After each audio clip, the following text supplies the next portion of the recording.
Welcome back to Nick's Wine Journal. Today's travels take us to a beautiful day in the middle of October to Portugal. More specifically than that, the north of Portugal. More specifically than that, the wine growing area of the Douro. Here in the Douro, the area is broken up into three portions. The first being the Baixo Corgo, then Cima Corgo, then Douro Superior. And here we find ourselves in the Cima Corgo.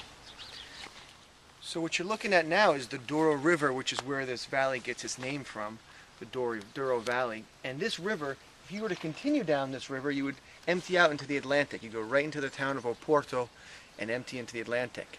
If you were to go up the river, you'd eventually get into Spain, where the Douro River continues. The name Douro comes River of Gold, and this area is known for 5 major grape varietals which go into port. However, there are a total of close to 50 varietals that you can use.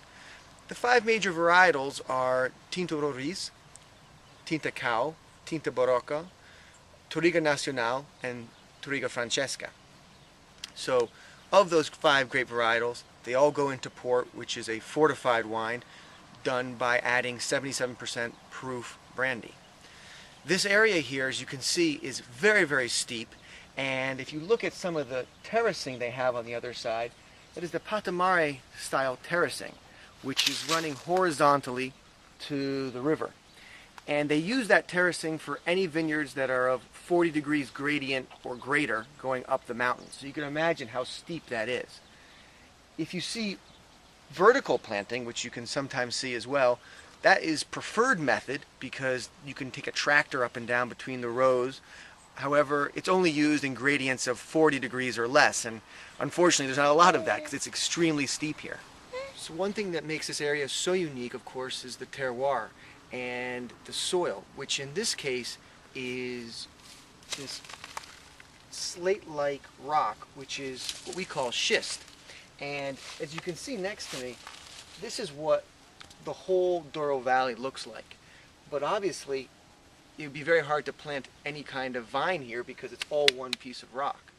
So what they've done is they aligned the rows with dynamite and they've blown it up. And they've blown it up into smaller pieces, which you can see here, which are slate-like crystallized rock, which create great drainage that allow the vines to shoot about 12 to 15 feet deep into the soil.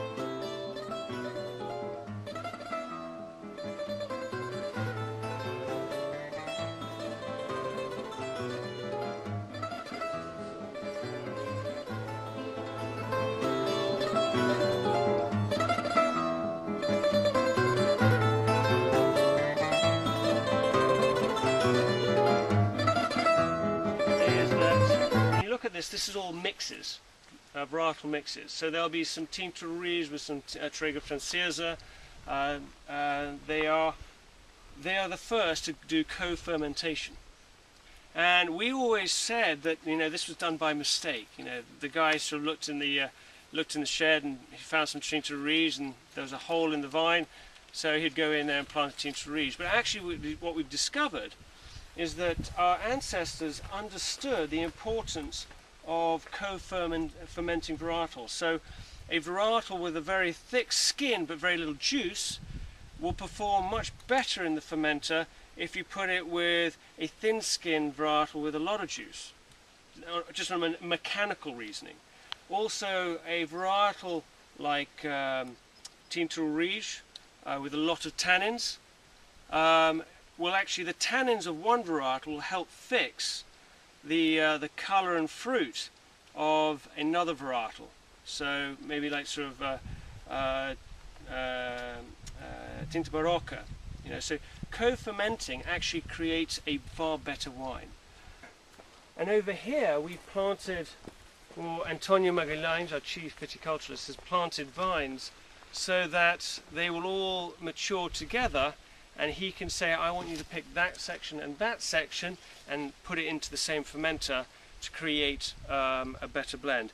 He is planting, as Natasha said, for what is going to go into the same fermenter. They're already thinking in the vineyard what is going to mature together and what is going to go into the lagar together. And so This is a relatively new system, because the old system you did batch planting, and this system where we're actually mixing the varietals in the vineyard, that's something relatively new, and that is being led by David Guimarães and António Magalhães. And the performance from these vineyards has really shown us that this is the way forward. Co-fermentation is the way to make quality port wine.